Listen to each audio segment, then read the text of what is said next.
Wali Kota Sukabumi Ahmad Fahmi yang didampingi Setda Kota Sukabumi Dida Sembada dan Kepala Dinas Pemuda dan Olahraga berharap kegiatan turnamen ini berpengaruh positif bagi kesehatan maupun kinerja para pegawainya.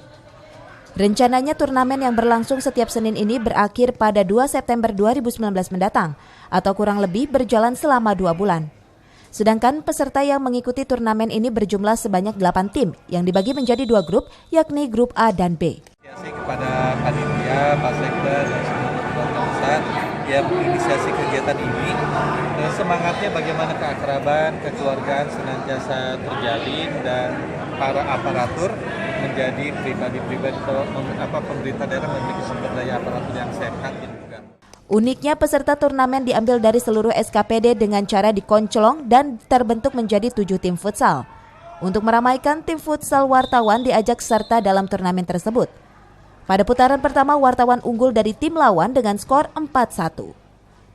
Dari Sukabumi, Muhammad Satiri melaporkan.